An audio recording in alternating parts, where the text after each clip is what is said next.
Mulai sekarang, kamu wajib lebih hati-hati, ya, Dek. Pastikan, barang kamu enggak dipegang apalagi dikuasai, diacak-acak sembarang orang, ucap Ryuna sembari susah payah bangun. Ryuna menyuruh sang adik ipar untuk segera membakar bungkusan kain mori yang mereka temukan. Bibirnya dengan begitu lancar memberi wejangan di luar kendali. Bersamaan dengan itu, sosok wanita bertubuh ular tak kasat mata, benar-benar murka. Wanita itu berusaha menyer asteris Ang Ryuna, tapi segala usahanya mental. Barulah ketika sosok wanita itu meraih tengkuk Brandon, dengan segera tubuh pemuda itu menggeliat di lantai. Namun dengan segera juga, Ryuna menghampiri, memangkuk kepala Brandon dan mengusap-usap tengkuk Brandon.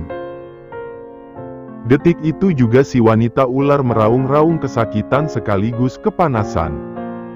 Tengkuk wanita bermahkota emas itu terbakar, Ryuna menatapnya sekilas dengan tatapan kesal.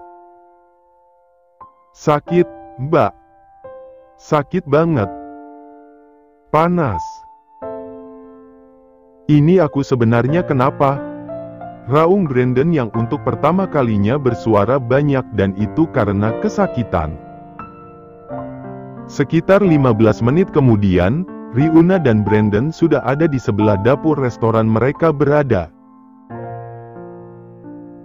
Ryuna melempar bungkusan kain mori yang ia temukan ke tong pembakaran yang kebetulan tengah membakar beberapa sampah plastik.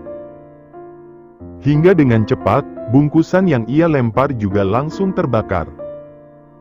Besok coba lihat, siapa yang tiba-tiba sakit semacam kena cacar moni asteris dan dia sampai enggak bisa ngomong, ucap Ryuna yang sampai detik ini masih menggandeng erat sebelah tangan Brandon. Memangnya kenapa, Mbak? Tanya Brandon heran. Sampai detik ini, ia masih kerap meringis menahan sakit sekaligus rasa panas di tengkuknya yang sampai juga masih ia elus. Ryuna menghela napas sekenanya. Kamu kapten basket dan mau ada pertandingan antar sekolah, ya? Terus kamu lagi ditaksir cewek? Ucapnya sambil menatap Brandon dengan saksama. Mbak Ryuna kok mirip dukun, sih? Batin Brandon, tapi suaranya itu bisa terdengar oleh Ryuna dengan sangat jelas. Mbak Ryuna memang bukan dukun, Dek. Namun ya memang begitu yang Mbak lihat sekaligus rasakan, yakin Ryuna dengan santainya dan sudah langsung membuat Brandon melotot kebingungan sebelum akhirnya, pemuda itu justru jadi tidak berani menatapnya. Lah, suara hatiku saja, bisa didengar? Bawaan hamil bayi ajaibnya, apa gimana? Kok Mbak Ryuna mendadak jadi sakti begini? Pikir Brandon dan sudah langsung ditanggapi senyum geli oleh Ryuna yang memang masih bisa mendengar suara hati Brandon. Gimana, Mbak? Wanita ular kecentilannya sudah sungkem belum ke kamu? Tanya Pak Helios dengan santainya bertepatan dengan Ryuna yang tengah meminum segelas susu hamilnya. Ryuna sudah langsung mesem sambil menatap papa mertuanya yang baru kembali ke ruang kerja. Tampak Kim yang langsung terbengong-bengong kebingungan melihat interaksi mereka. Alasan buyut jarang muncul karena kamu sudah bisa urus semuanya sendiri. Namun nanti kalau dia sudah lahir, kamu juga dengan sendirinya normal lagi, lanjut Pak Helios sengaja duduk di sofa panjang sebelah Brandon duduk. Selain jadi terlihat linglung, tak beda dengan Kim, Brandon juga terbengong-bengong menatapnya. Sepertinya memang hanya orang-orang IndiHome yang paham obrolan mereka, Dek. Ucap Kim yang berangsur duduk di sebelah Ryuna. Istrinya itu duduk di dekat meja kerjanya. Selain segelas susu hamil yang sampai diberi es, Ryuna juga mengeluarkan satu kotak berisi potongan buah melon. Apa yang Kim katakan sudah langsung membuat Brandon paham. Pemuda itu baru ingat bahwa papa mereka juga indigo dan bisa melihat makhluk astral bahkan lebih. Jadi, Gimana, Mbak? Tanya Pak Helios yang kembali serius menatap Riuna meski kini, ia sambil melepas jas maronnya. Dek Brandon sudah tahu jawabannya, Pak. Jadi, tadi aku bikin si wanita ularnya kembali saja ke yang kirim. Aku kan kasih dia pilihan, dia mau langsung hancur biar enggak ganggu lagi, atau balik ke yang kirim. Dia pilih balik ke yang kirim, jelas Riuna. Alasan dia ke Brandon, Bandon bikin masalah? Tanya Pak Helios. Riuna tak langsung menjawab karena ia lebih dulu menatap Brandon. Detik itu juga adik iparnya itu jadi terlihat tegang dan buru-buru menepis tatapannya. Bisa jadi sih, Pak. Urusan kemampuan Dek Brandon, khususnya di bidang basket. Terus aku lihat ada cewek cantik juga, tapi yang enggak suka ke Dek Brandon justru bikin Dek Brandon semacam sakit cacar moni asteris et dan berakhir kematian. Andai Dek Brandon sampai bisa sembuh, dia bakalan diikat sama. Setelah sengaja menunda ucapannya, Riuna yang mengalihkan tatapannya dari Brandon, berangsur menatap kedua mata Pak Helios. Kalau aku lihat, ratunya si wanita ular tadi, Pak. Pak Helios langsung syok dan beberapa kali menghela napas dalam sambil sesekali menatap Brandon. Lain dengan Kim yang langsung melongo dan tak jadi melahap potongan buah melonnya. Saladnya dirajinin, ucap Pak Helios lembut, memberi pengertian kepada sang putra yang memang paling anti dengan peraturan. Meski sejauh ini, Brandon tipikal yang masih lurus dan memang tidak pernah ngelayap sembatangan. Lagian kamu juga sering bengong, Dek. Ujar Kim yang kemudian melahap potongan buah melonnya. Brandon bukannya bengong. Dia cuma lagi mikirin beban negara. Buktinya bengongnya dilanjut berseason-season kan, ngalahin sinetron. Ucap Pak Helios yang sengaja meledek asteriska Brandon. Namun, seperti biasa, Brandon hanya membalasnya dengan lirikan datar. Malahan, Kim yang jadi tertawa dan berakhir tersedak. Mas. Refleks Riuna yang segera memberi suaminya minum. Susu hamil yang harusnya ia habiskan malah dihabiskan oleh Kim. Pak Helios yang sempat bengong menyaksikannya, menjadi terpingkal-pingkal. Susu hamil punya istrimu loh malah kamu yang habisin, Mas. Tenggorokanku sakit, Pak. Kim sampai menangis karena tawa sekaligus tragedi tersedak yang dialami. Namun kemudian ia sengaja berkata kepada Brandon, saladnya beneran dibiasakan ya Dek. Jangan bolong-bolong. Buktinya pas KKN, iman sama agama yang beneran menolong Mas. Tanya saja sama Mbak Riuna. Papa deh, Papa juga tahu.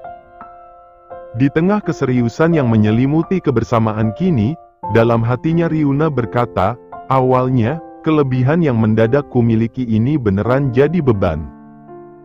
Aku sudah lebih dari kewalahan. Namun makin kesini aku jadi makin merasakan dampak baik atau itu manfaatnya. Mungkin memang sudah jalannya begini. Alhamdulillahnya, kemampuan ini bisa melindungi orang-orang terdekat. Riuna juga berharap, nantinya anaknya tetap bisa menikmati hidup layaknya manusia pada kebanyakan. Andaipun sang anak akan mengalami proses berat layaknya proses yang ia alami, semoga tetap ada hal yang memudahkan. Kalau Mama tahu, Mama pasti sedih banget, Dek. Yang semangat buat jadi lebih baik, ya? Ucap Pak Helios dan sudah langsung membuat hati Riuna melo. Riuna refleks memeluk sang suami yang masih duduk di sebelah belakangnya. Begini. Lirih Riuna sambil memberikan laptop Kim dan layarnya dalam keadaan menyala, kepada pemiliknya. Kim yang awalnya membelakangi Riuna sudah langsung balik badan. Hari ini, mereka kembali bersama-sama ke kantor pusat. Seperti kemarin, hari ini keduanya kembali mengungsi di ruang kerja Pak Helios yang memang jauh lebih luas sekaligus memiliki fasilitas lengkap. Oke. Makasih ya. Ucap Kim yang kemudian mengecas teris up gemas kening Ryuna. Punggungku enggak enak. Aku lurusin punggung dulu ya, Mas. Ryuna berangsur bering dengan hati-hati. Ia berbaring agak miring ke kiri dan menghadap Kim. Enggak nyaman banget. Mau periksa saja? Tanya Kim yang sudah buru-buru menyisihkan laptopnya. Ryuna yang memang tampak kurang sehat, berangsur menggeleng.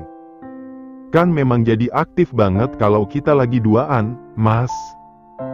Mendengar itu Kim juga baru ingat perihal janin di perut Ryuna yang sangat cemburu kepadanya. Lagian apa salahnya sih dek, kalau papa sama mama duaan apalagi mesra? Ucap Kim benar-benar gemas seiring tangan kanannya yang sampai mengusap-usap kasar perut Ryuna. Ryuna langsung terbahak karenanya. Terlebih tampang Kim benar-benar terlihat dendam. Masa iya, sama papa saja cemburu? Gimana nanti kalau kamu punya pacar bahkan istri? Lanjut Kim sampai mencubit perut Ryuna. Sayang, sakit ih. Rengek Ryuna yang masih belum bisa menyudahi tawanya. Tak beda dengan Ryuna, Kim juga jadi tertawa, sebelum akhirnya ia justru memeluk Ryuna. Kepapahnya saja cemburu, apalagi kalau sudah punya pacar terlebih istri. Itu kan mas banget. Iya, kan? Ucap Ryuna sengaja menyindir suaminya yang makin kesulitan menyudahi tawa sambil terus memeluknya. Kim tak berniat menepis anggapan sang istri karena biar bagaimanapun, apa yang Ryuna katakan memang benar. Karena pada kenyataannya, kepada papa dan adik laki-lakinya saja, Kim memang cemburu. Hadirnya Brandon yang melangkah loyo memasuki ruang kerja di sana, sudah langsung mengusik Ryuna maupun Kim. Alasan Kim dan Ryuna langsung diam, menepi dari kebahagiaan sekaligus keromantisan mereka lantaran ekspresi Brandon yang sangat sedih cenderung terpukul. Namun mereka sudah langsung ingat bahwa hari ini, harusnya Brandon mengetahui pelaku guna-guna bahkan Pele Asteriste kepadanya. Berbeda dengan Kalista, Boy, dan Hiera yang akan langsung membantu Ibu Cole di restoran cabang, khusus untuk Brandon memang diwajibkan membantu Pak Helios maupun Kim di restoran pusat, setelah pemuda itu pulang. Jadi, pemandangan layaknya kini dan itu Brandon yang datang ke sana, merupakan hal biasa, termasuk untuk Ryuna yang belum lama bergabung di sana. Kini, bukan hanya Kim yang duduk sempurna dan sepenuhnya fokus kepada Brandon. Karena Ryuna juga beranjak bangun dan langsung dibantu Kim. Yang Ryuna tahu, Brandon sengaja memisahkan diri dari Kalista maupun Boy. Brandon tidak satu sekolah dengan keduanya, sementara sampai sekarang, alasan pemuda itu melakukannya, juga belum diketahui oleh siapapun termasuk Kim. Kamu sudah tahu pelakunya dan ternyata sangat membuat kamu syok. Kalau terlalu dekat, berarti orang yang terbilang dekat atau malah penting buat kamu ya. Ucap Kim sengaja memulai. Detik berikutnya, tatapan Brandon sudah langsung tertuju kepadanya. Kamu enggak usah merasa kehilangan apalagi merasa bersalah, dek. Karena yang dia lakukan ibarat seleksi alam secara mandiri. Dia mengundurkan diri dan tak lagi jadi bagian hidupmu karena kalian memang enggak baik kalau tetap bersama. Lanjut Kim, tapi sebenarnya, itu juga yang ingin Ryuna katakan kepada adik iparnya. Aku jadi pengin masuk pesantren, Mas. Pengin fokus mendalami ilmu agama dulu, ucap Brandon. Berarti pelakunya memang orang terdekat banget, Pikir Kim turut bersedih terlebih sang adik sampai berpikir untuk mendalami ilmu agama. Namun tampaknya, semua itu ingin Brandon lakukan karena terlalu syok. Boleh. Di pondok kita kan dekat sekolah. Nantinya bisa dibantu keluarga yang ada di sana. Dulu pun sampai SMA, Mas pernah di sana. Masalahnya, jangan dalam waktu dekat. Tunggu seenggaknya setelah Mbak Riuna lahiran. Mas mau, keluarga kita kumpul terus. Lagian, yang salah kan memang si Ono, kenapa kamu justru mengorbankan diri bahkan keluarga kamu? Kami butuh. Kami sayang banget ke kamu, meski rasa sayang kita memang sangat minim, kata Dek. Lanjut Kim. Dek, Brandon hanya butuh waktu buat menenangkan pikiran. Jangan langsung satset mengambil keputusan, takutnya malah menyesal. Jangan lupa, keluarga apalagi orang tua selalu menjadi rumah buat kita kembali, komentar Riuna sambil mengelus pelan perutnya. Ya sudah, sekarang kamu bantu Papa. Tadi Papa ke dapur, cari di sana. Hari ini kita pulang lebih awal karena Mbak Riuna ada jadwal USG 4 dimensi. Papa pengen lihat cucunya secara langsung, katanya. Yang lain pun termasuk Oma Opa. Intinya, sore ini kita ikut jadwal USG Mbak Riuna, jelas Kim yang masih berusaha menahan sang adik agar tidak benar-benar pergi. Membahas perkembangan janin di perut Riuna memang sudah langsung menjadi ketertarikan tersendiri bagi Brandon. Terlebih mereka sama-sama tahu keadaan jabang bayi di rahim Riuna yang terdeteksi ajaib. Hingga pada akhirnya, ruang USG mendadak mirip bioskop lantaran keluarga besar Kim benar-benar menyaksikan secara langsung. Kulitnya saja bercahaya. Tapi enggak sembarang mata bisa melihatnya, batin Pak Helios bangga. Ia masih sibuk merekam layar monitor yang menampilkan rekaman jagoannya, dan memang tidak mau diam. Pantes pencemburu akut. Komentar Brandon sedikit mesem sambil bersedekap. Ia menatap santai layar monitor USG yang memang sudah langsung membuatnya merasa tenang. Mirip papanya. Komentar Boy sambil tertawa. Namun di waktu bersamaan, Ibu Kole yang ada di dekat Riuna berkata, mirip opanya. Ia melirik sang suami sambil menahan senyum penuh artinya. Mendengar itu, Pak Helios tak mau kalah. Enggak mau diamnya, mirip omanya. Ucapnya yang berakhir tertawa. Tawa yang juga langsung menular kepada semua yang ada di sana. Namun dari semuanya, Tuan Maheza dan Oma Aleya menjadi sosok yang sangat heboh dalam tertawa. Karena bagi keduanya, interaksi Ibu Kole dan Pak Helios akan makin hidup ketika keduanya yang tak lagi muda, justru sibuk meledek. Lihat Dek, belum apa-apa sudah seheboh ini. Rumah sakit sudah mirip pasar malam yang lagi ada layar tancapnya. Semuanya sayang kamu.